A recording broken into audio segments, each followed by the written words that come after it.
안녕하세요. 네, 안녕하세요. 청계천 을지로 보존연대 혁규. 지수입니다. 네, 오늘은 두 번째 공문서 읽어드립니다. 네, 지금 시작을 하도록 하겠습니다. 두 번째 주제는요, 수표 도시정비형 재개발구역 정비계획 변경 결정안이고요.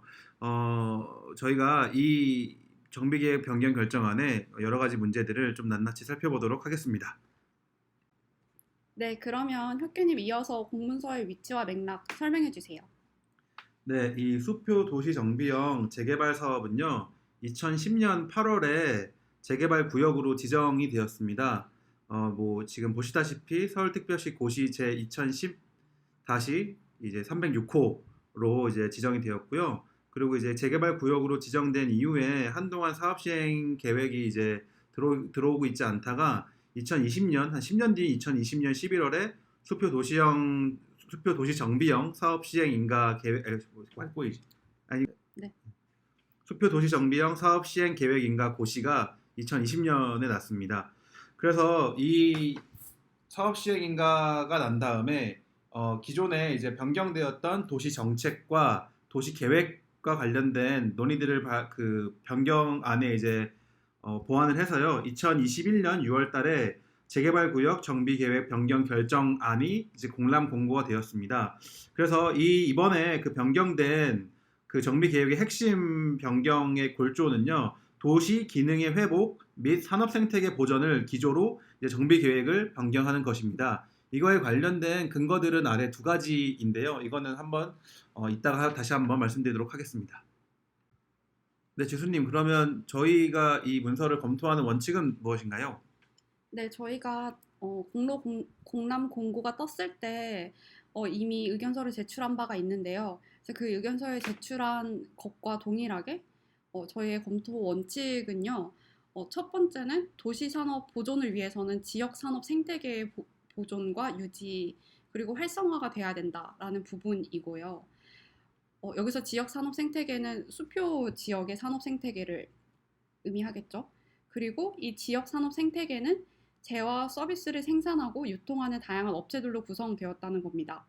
그래서 산업 생태계라고 했을 때 흔히 공구 유통업이나 아니면 제조업을 중심으로 생각하는 경우가 있겠지만 저희가 말씀드리고 싶은 거는 생태계 안에는 특정 업종만이 아니라 그것을 보조하거나 아니면 같이 이루고 있는 전체 생태계에 대한 대책이 마련되어야 도심 산업이 보호하는 게 가능하다는 그런 점입니다. 네, 그러면 이 문서의 그 배경과 목적과 범위들이 있을 것 같아요.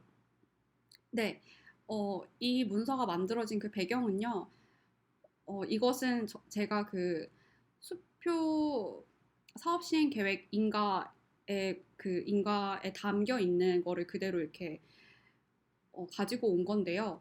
첫 번째는 수표구역은 기계 공구상과 밀집 지역으로서 도심 산업 생태계를 오늘날까지 유지해왔다. 그렇기에 사실 도심 산업 생태계를 보존해야 한다. 여기에 가치가 있다. 이렇게 얘기를 하는 부분이고요. 그리고 두 번째는 을지 오비베어 개점을 시작으로 노가리 골목이 형성되어 서울시 미래유산으로 도심을 대표하는 핫플레이스로 활성화되어 있다.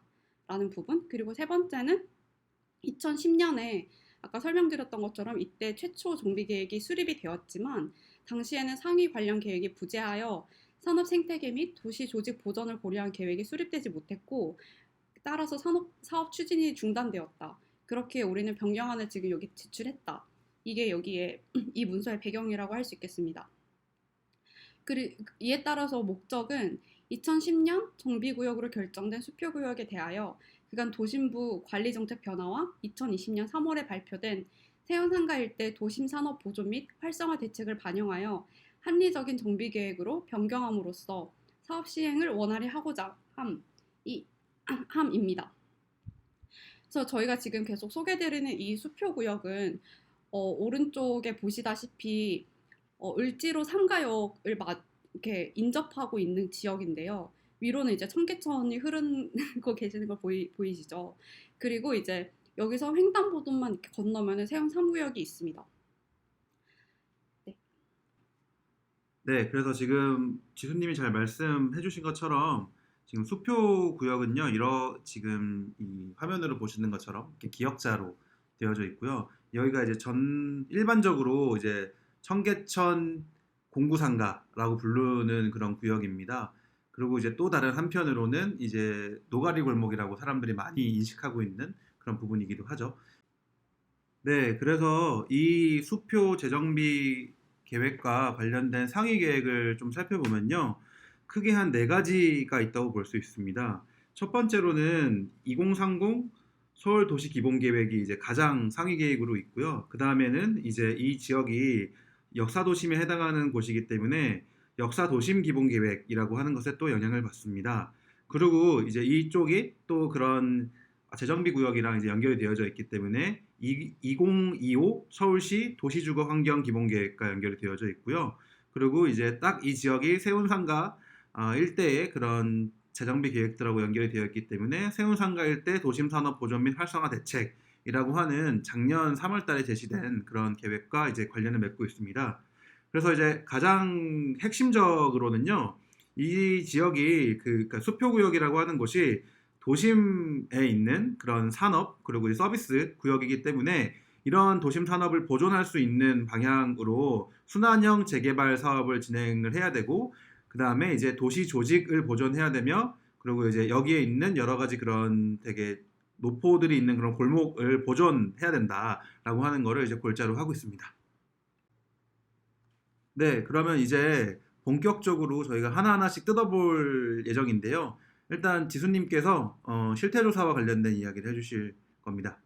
네, 저희 지적사항 첫 번째는요, 실태조사에 관련된 부분인데요. 이게 왜 중요하냐면 이 실태조사가 근거로 해서 세입자 대책이나 여기 도시 계획이 만들어지기 때문입니다. 구체적으로 살펴보면 첫 번째, 포괄적이지 않은 조사 대상이 문제인데요. 여기에서는 특히 서비스업, 그러니까 공구 유통업을 제외한 다른 기타 서비스업에 대한 실태조사가 미비한 점이 있습니다. 그래서 변경 안에서 근거를 두는 2019년 8월 그리고 2021년 1월 그 실태조사를 보면요. 여기 있는 제조업 혹은 공구 유통업 위주로 이제 진행이 되어 있어요.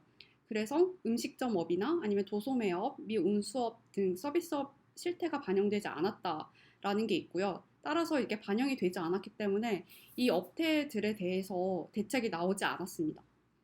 그리고 두 번째는요, 이게 세입자 대책의 반영이 잘 안 됐다는 그런 점인데요. 여기서 실태조사를 언급하고 이걸 근거로 대책을 마련했다고 주장을 하고 있음에도 사실상 세입자 대책을 봤을 때 그것들에 대한 반영이 저희는 저조하다고 판단이 됐습니다. 설문조사에서 재개발 사업 완료 후 산업 임대 시설로 이주 의사가 90% 내외로 매우 높았음에도 불구하고 변경 안에서 제시하는 대체 영업장과 공고 임대 시설이 기존 사업장들을 수용하기에는 부족했고 그리고 특히 제조업과 서비스 업종에 대한 대책이 부재했습니다. 네, 대부분의 이제 행정기관들이나 이런 계획을 세우는 데에서는 실제로 현장에 나와서 어떤 것들이 있는지 살펴보고서 계획을 세우기보다는 그냥 이런 조사들에서 나온 통계 자료들을 보고 계획을 세우기 때문에 이런 실태조사에서 자료가 누락된다면은 실제 이제 현장에 있는 자료들이 누락이 된다면은 되게 심각한 영향을 미칠 수밖에 없는 것 같습니다. 그래서 되게 정확한 실태조사가 좀 필요한 상황이라고 보여집니다. 네, 그렇다면 지적사항 두 번째는요, 대체 영업장에 관련된 부분인데요. 이 대체 영업장이라고 하면은 나중에 추후에 영구 임대시설로 입주하기 전에 이제 이주하게 될 임시 영업장이라고 보시면 될 것 같아요. 그래서 여기서 제시하는 그 대체 영업장은요, 5평 기준 185실의 컨테이너입니다. 그래서 마찬가지로 근거로 삼은 그 실태조사 자료에 따르면 현재 사용하는 점포는 평균 12평, 그리고 유통업의 경우는 창고를 굉장히 많이 써서요. 창고는 평균 22평입니다. 그리고 또 이런 기준에서 봤을 때 5평이라는 것은 너무 턱없이 작은 크기라고 볼 수 있겠죠. 그리고 또한 해당 설문조사에서 빠진 제조업과 서비스 업체를 고려할 때 이보다 더욱 큰 평수와 호실이 필요하다고 할 수 있겠습니다. 그리고 특히 제조업 대체 영업장의 경우에는 이 제조업의 공장 자체가 선반이나 밀링 등 중장비를 사용하고 있기 때문에 그 중장비가 무리 없이 작업할 수 있는 환경이 요구되는데 이 계획안에서 봤을 때는 이제 그런 환경에 대해서 언급하는 부분이 없었습니다. 네, 그리고 이어서 이제 다음 지적사항은요, 공공임대 상가에 관한 것입니다. 저희가 이 장을 봤을 때 가장 큰 문제점은 이 공공임대 상가가 지역 내 모든 업종을 포괄하지 못하다는 것인데요. 따라서 저희는 수표 구역 내 모든 공구 유통업, 제조업과 서비스업이 포함될 수 있는 공공임대 상가가 지어져야 된다고 주장합니다. 또한 그리고 근린생활시설은 현 변경안에서는 민간임대로 제시가 되어 있는데요. 이것을 공공임대로 전환해서 기존 지역 세입자들이 입주할 수 있도록 공간을 제공하고 그리고 제조업 역시 공공임대 산업시설에 입주할 수 있도록 행정 방안을 마련해야 된다고 생각합니다. 네, 그 지금까지 이제 보면은 실태조사부터 시작해서 공공임대상가까지 제대로 된 실태조사가 되지 않으니까 공공임대상가도 그 제대로 나오지 않은 그러니까 공공임대상가에 관련된 대책도 제대로 나오지 않고 있는 것 같아요. 그래서 이제 뭐 제조업이나 혹은 서비스업에 관련된 그런 대책들이 지금 부재한 것들이 앞서 말씀해 주셨던 그런 실태조사의 잘못된 부분과 연동되어져 있는 것 같습니다. 네, 혁규님 말씀대로 서비스업 같은 경우는 실태조사에서 완전히 배제돼가지고 사실 여기 대책에 포함이 안 된 경우고요. 제조업 같은 경우는 제조업이 포함된 실태조사가 있었음에도 불구하고 제조업이 입주하기 어려운 공공임대 산업시설로 어, 대책이 마련되었다는 것이 사실 문제라고 할 수 있겠는데요. 그러니까 좀 더 세부적으로 말씀드리자면 제조업 같은 경우는 지식산업센터라는 공간이 아니고서는 사실상 입주할 수 있는 시설이 없는 상황이에요. 그래서 이 공공임대 산업시설에 제조업을 포함시키기 위해서는 현재로서는 기존의 행정 규칙이나 아니면 혹은 조례 같은 것들을 새로 제정을 해가지고 그런 방안들을 마련해야 하는 상황입니다. 네, 그리고 이어서 저희가 생각했을 때 공공임대상가는 실제로 영업을 지속할 수 있는 공간을 만들어 나가기 위해서 입주자 참여형 설계로 진행해야 된다고 생각하는데요. 현 계획 안에는 이제 각 업종에 따른 입주 공간의 다양한 조건들을 담고 있지 않아요. 예를 들어서 지금 제시한 변경 안에서 봤을 때 주차장 같은 경우도 30대로 굉장히 협소하고 그다음에 공용 창고 면적도 층수가 2개 층수를 이제 사용할 수 있는데 이것도 그 기존의 실태 조사를 봤을 때도 턱없이 면적이 부족한 실정입니다. 네, 그러면은 지금까지 말씀해 주신 거 외에도 또 세입자 대책에 대한 문제점은 다른 것들이 없나요? 네, 순환식 재개발이 사실 문제가 되는데요. 이 순환식 재개발은 아까 혁기님이 언급해 주셨던 것처럼 2020년 3월에 서울시가 이제 순환식 재개발을 얘기를 하면서 이것이 이제 세입자들을 위한 대책으로서 제시가 됐던 부분이기도 한데 사실 이 순환식 재개발이 세입자들의 이주 과정을 고려 못한 부분들이 있어서 이것 또한 문제가 됩니다. 그래서 이 표를 보시면은 갈색 화살표가 이주 단계를 나타내는 것이라고 볼 수 있고 어, 여기 표시된 그런 부분들이 이제 대체 영업장이나 아니면 공개 공지 같은 거를 저희가 표시를 한 건데요. 여기서 봤을 때 맨 처음 그림에서 파란색으로 표시가 된 공개 공지 이 지역에 지금 입주하고 있는 세입자의 경우에는 이 계획에 따르면 최대 3회까지 이주해야 하는 상황이 발생해요. 그리고 이분들에 대해서는 사실 임시영업장이 마련되어 있지 않아요. 그러니까 먼저 철거가 되기 때문에 이분들이 뭐 들어갈 수 있는 임시영업장조차 지금 사실 지어지지 않은 상황인 거죠. 근데 그런 부분에 대해서는 뭐 인접 지역인 어떤 다른 곳에 기존 공간을 활용을 해서 이주를 할 건지 이런 얘기도 사실 나와 있지 않고요. 그리고 대체 영업장에서 공공임대 상가로 이주하는 과정에서 영업에 최대한 무리가 없도록 이게 진행이 돼야 되는데 사실 이렇게 많이 이주를 하게 될 경우에는 단기간에 영업에 당연히 무리가 생길 수밖에 없고 그리고 이 횟수에 대해서 그러면은 누구는 한 번 이주하고 누구는 2번 혹은 3번 이렇게 이주를 하는데 그 횟수에 맞춰서 시행사는 세입자들에게 어떻게 지원을 할 것인가에 대한 부분도 누락되어 있습니다. 그래서 저희의 주장은 이제 시행사가 세입자들에게 이주비에 맞춰서, 그러니까 이주의 횟수에 맞춰서 이주비를 지원해야 한다고 주장합니다. 예, 지금까지 지수님께서 말씀해 주신 것과 더불어서 두 가지 정도의 더 지적사항이 있는데요. 세 번째로는요, 문화유산과 관련된 부분입니다. 지금 현재 트위넉스가 만들어낸 이 변경안을 보면요, 옛길만을 이제 보존해야 될 그런 문화유산으로 언급을 하고 있어요.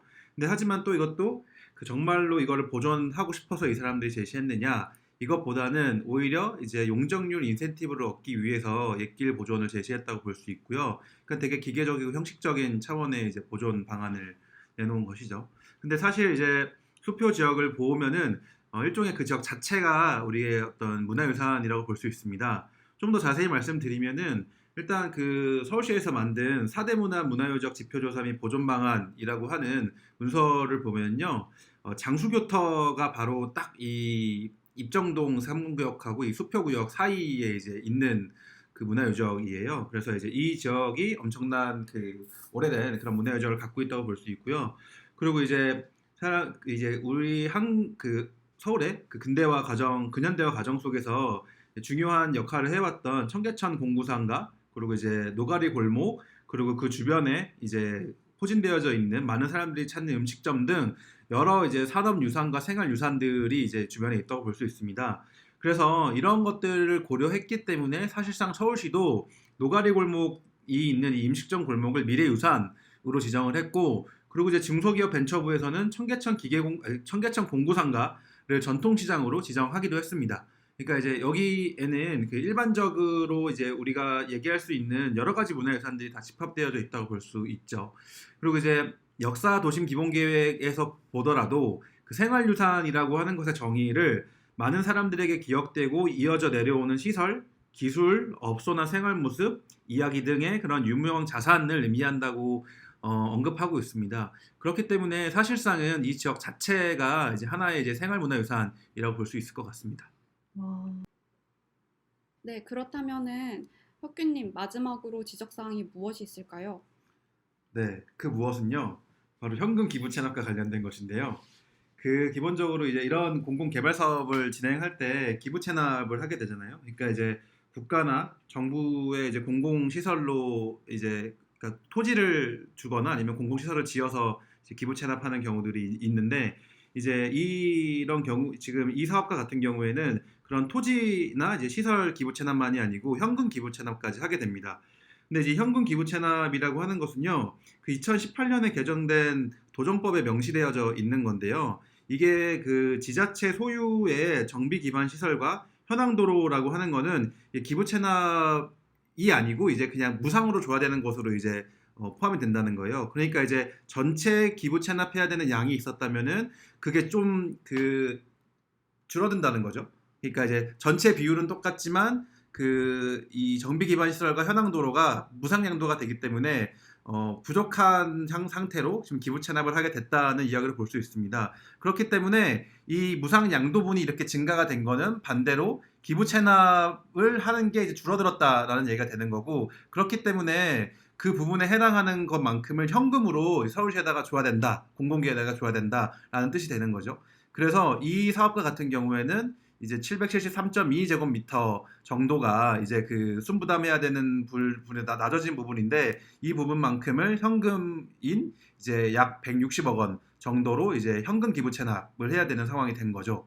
그래서 이렇게 보게 되면요, 토지 기부 체납으로 뭐 도로 한 300m 제곱, 그리고 이제 공공 임대산업 시설 부지 1600m 제곱 정도를 내놓고 있지만, 지금에 이렇게 내놓고 있는 공공 임대 산업 시설 부지라고 하는데 지금 충분하게 세입자들이 들어갈 수 있는 대책이 만들어지지 않았기 때문에 이 현금 160억 원을 이 세입자 대책을 위해서 더 쓸 수 있는 돈이 되는 거죠, 사실상은. 그렇기 때문에 이런 부분들을 세입자 대책을 마련하기 위해서 사용을 한다거나, 아니면 현금 기부 체납 대신 추가 토지 기부 체납이나 시설 기부 체납을 통해서 공공 임대 산업 시설을 확장해야 된다고 저희는 생각합니다.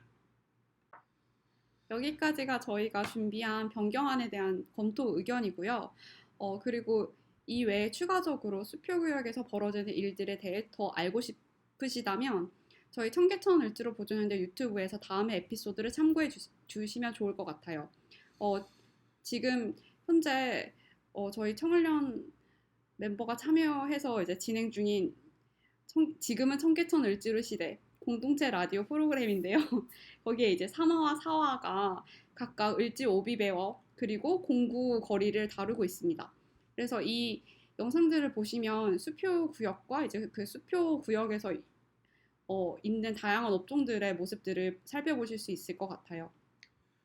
네, 이런 영상들을 보시고, 그리고 이제 아무래도 영상이 또 수표 지역에 있는 모든 것들을 다루고 있지 않기 때문에, 실제로 또 수표 구역에 오셔서 이 구역에 얼만큼의 이제 또 소중한 우리의 그 자산들, 유산들이 있는지 와서 직접 또 보아주시고, 그리고 이 장소들이 사라지지 않도록 많은 연대를 해 주셨으면 좋겠습니다. 그래서 저희가 그 수표 구역 및 이제 세운지구의 전체 서비스업에 대한 시민 참여 공론화 프로젝트를 지금 준비 중에 있습니다. 아까 말씀드렸다시피 제조업과 유통업에 관련된 대책들은 어느 정도 마련이 되어져 있지만 이 서비스업에 관련된 대책들이 없는 상황이기 때문에 이 문제를 좀 저희가 이제 좀 공론화 시키고 서울시나 중구청에다가 이제 제기를 할 예정입니다. 그래서 이런 계획들이 있으니까 오셔서 꼭 많은 참여 부탁드리고요. 그리고 이제 이후 진행 소식도 많이 알려드릴 테니까 네, 만관부 해주시길 바랍니다. 네, 네, 감사합니다. 감사합니다. 안녕. 다음에 또 만나요. 수고하셨습니다. 끊어버렸어. 네.